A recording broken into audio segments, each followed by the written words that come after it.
Welcome back to the Mid-Year YouTube channel. Today's episode, we're back on the 67 Roadster, and we're installing a brand new custom dynamic Corvette floor, which is made specifically for the Roadster shop Spec 7 chassis. So be sure to stick around. In last week's video, we did a ton of work on this 67 Roadster. We really started to make it look like a car by installing a deck lid, these deck extensions, and a pair of brand new quarter panels. Now there's still some work to do. We need to install the splash shields and a couple bonding strips on the quarter panels.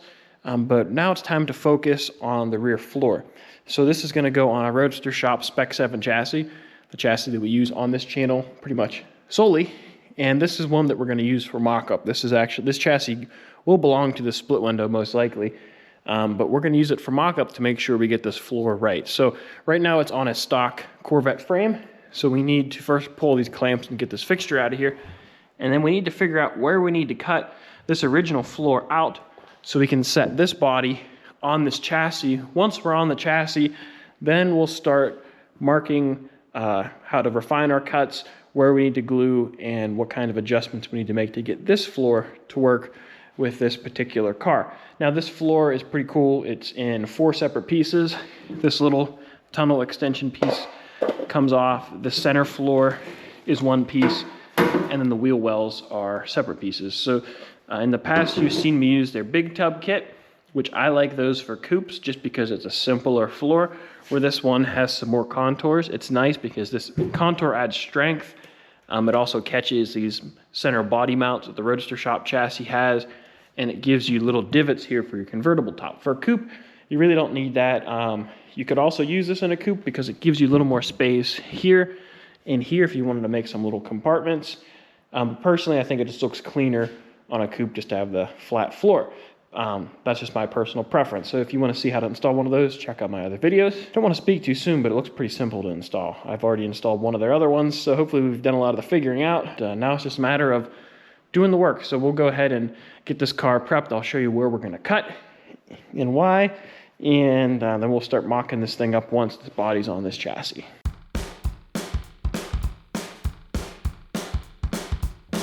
So now with all the clamps and the jig fixture and all the junk out of the car, we can get a better idea of what we're working with here. So this car was rebuilt. So this center section of the floor was already missing. I didn't cut that out. But if you're starting with a really nice car, what you're gonna wanna do starting in the front is cut along this little rib. It comes across here, and there would be a turn down. It would come across and go into your storage wall. I'll put a picture up. What you're gonna wanna do is at least start off by cutting the top of that off right where that radius is, like this one is cut. And then you can cut it all out in one piece or multiple pieces. It's probably easier to take one big chunk out. If I step over here, conveniently I can stand on the ground. We can put our wheel well in here. So you can see it's gonna fit in there somewhere like that. There's a lot of stuff in the way. But what this is gonna do, if I take this out, is the wheel well is gonna lay pretty much like this. So what we can do is cut across here, across this back wall, straight across. And then we're gonna come forward to keep some of this support for now. Come forward, and we're gonna come over, and we're just gonna delete on the radius of this wheel well. So right where there's this radius, we're gonna cut right through the center of that. Then I guess we'll continue that for the front, because this one has, if I hold it with my knee, this one has this radius, which would be here. So we're gonna go ahead and come through here, and then it wraps around this corner. So we're gonna have to slice right through here and probably either jog or come straight down. I have to figure that one little detail out. But that looks like that's gonna be the bulk of it, cutting along the radius of the wheel well. Now it looks like to get this up against this surface, that this piece right here goes on this metal splash shield. So it looks like we're gonna have to trim, or not splash shield, this little angular piece of the bird cage. Looks like we're gonna have to trim that. So we'll have to do some measuring, assuming that this flat goes against the latch pillar. We'll just have to measure whatever this distance is to here and cut the steel off. Originally, there was a piece of steel that connected through here to here, and that grabbed rivets in the floor to keep the floor from sagging. So when you do this, you're gonna wanna make sure you prop your floor up to make sure it's adequately supported whenever you do your gluing. You can see I'm missing this flange over here, so that's one thing that we're gonna have to address. in this process, but we'll cross that bridge when we get there.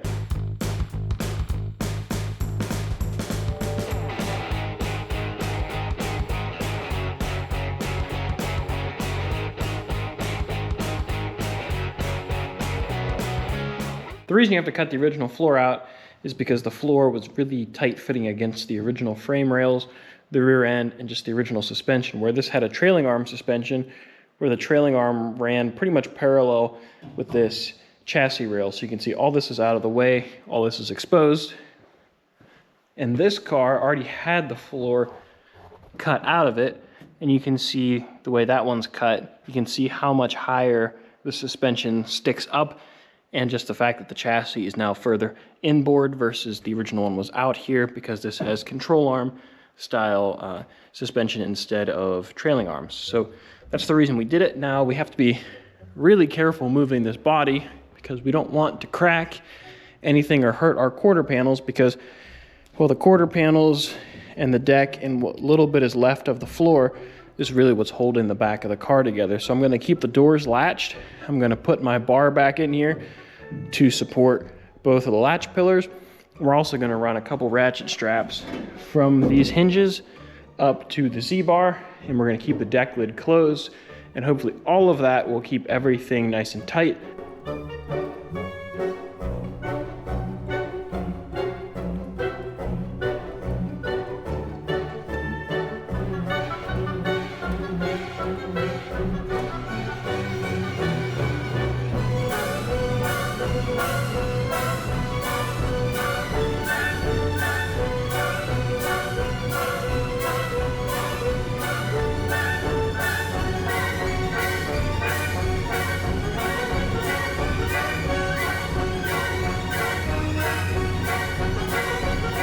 I have the passenger wheel well pretty well mocked up on that side. I have 3 clamps holding it in place just along the sidewall there, and that pretty much locks it in where it needs to go, at least for this first mock-up phase. Now on this side, I have to do some trimming like I did on the passenger. Whenever I made my initial cuts, I cut kind of in the middle of the radius where the wheel well was, and that's good because I left some extra material. But now there's just a little bit of a flange. If you look down on it, you can see this sticks out. Well, this needs to be a flat mating surface for the wheel well to mate up against. So what we need to do is cut out all these little bits and sand it down so it's flat the whole way around. And I had to do a little bit of chasing around in this front area, but a little bit of whittling and we should be able to get it just like we did the other side. And then I cut a decent bit off of these. I measured the profile of that area on the dynamic, and it looked like it was about 3.5 inches here and 4 inches. So I made 2 marks. Put a cut here, and we'll have to bend and manipulate these, and we'll eventually glue this and rivet them kind of like the factory did, and that'll help tie these pillars in place and help give this whole area strength.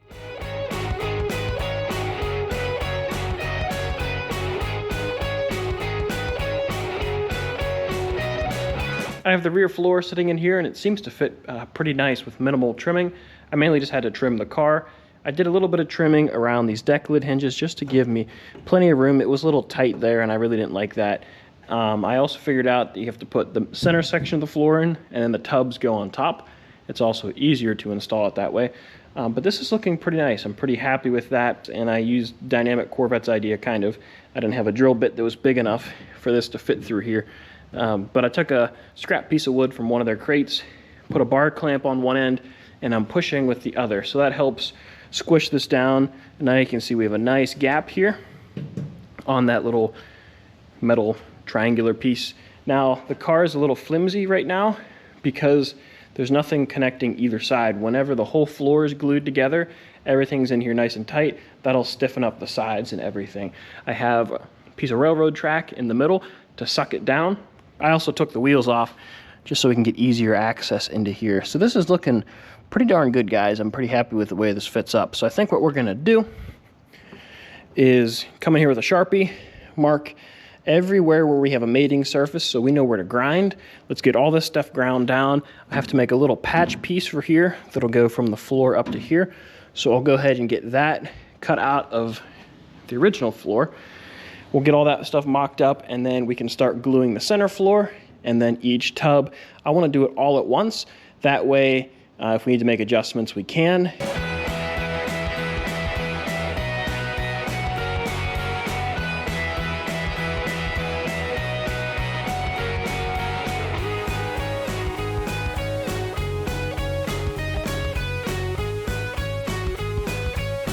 So I'm done trimming up the floor here. I'm happy with the way everything fits. I got everything scuffed down with 36 grit, and I made marks for where the center floor goes.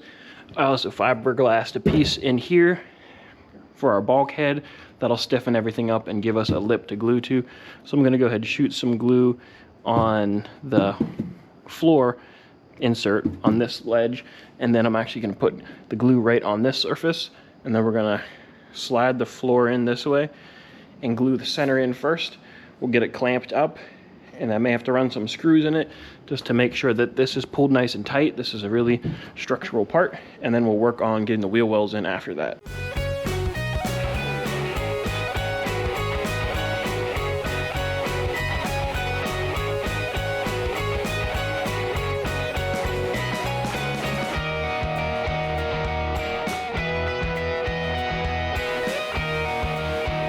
So I got the floor glued in the other night, and I let it cure up a couple days with it all clamped up, and it looks like it kicked up pretty nice. I'll get all the clamps off of here and see what it looks like. But I put a couple braces in here. This brace to keep both of the B-pillars in the correct spot. I put a ratchet strap in there just to keep tension on them to make sure they didn't move. I put a couple clamps on the center floor to the main cabin floor just to make sure everything's sandwiched nice and tight. And I had to put a couple screws in some areas here. Just that flange is kind of flimsy, so it just took a couple screws to pull that in. And then I put a piece of railroad track in the center to push the floor down, and a big chunk of steel there to kind of help push the tubs to the center of the floor. And I was able to get a few clamps in here to push against the quarter lightly to pull the floor in. And I already checked the fit with the deck lid before I put all these clamps in to make sure we were in good shape. Now, I put all this weight in the back pushing down, but if you put too much back there, you actually either warp it a little bit, or it'll just actually open up gaps elsewhere. So what I did on both sides is I pushed up on the floor. I put a piece of steel here up against the floor to spread my load. I put 2 bark clamps on a couple 2x4s and pushed up on it. So I'm pushing up against the weight of these, and that made a nice playing field. It just helped to flatten everything out and push in the areas where it needed it. So I think that turned out pretty nice. So I guess we'll pull all the clamps off of it and see how we did.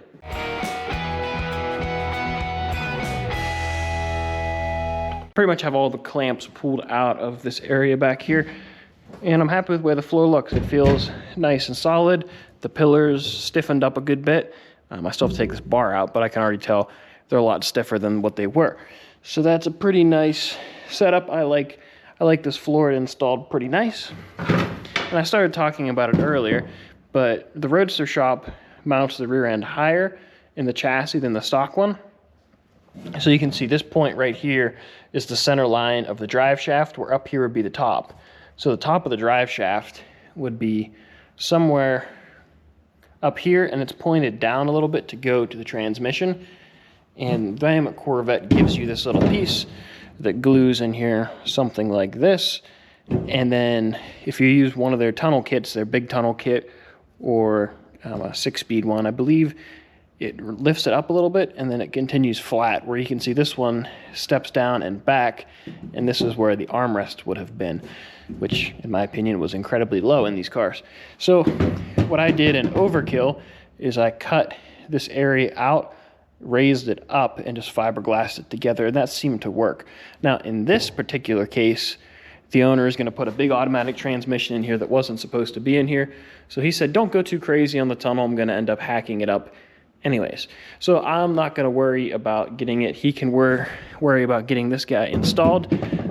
But if you're doing this at home, that's my recommendation, is to cut that piece out, dry fit your engine and transmission, make whatever adjustments you have to make here, get the right drive shaft, put the drive shaft in, and make sure you have the clearance, because it's a whole lot easier to do it now before everything's all finished up. So, I mean, you could even, if you wanted to, form it out of metal if you're better with metal, and you could still use the same kind of glue and glue it in.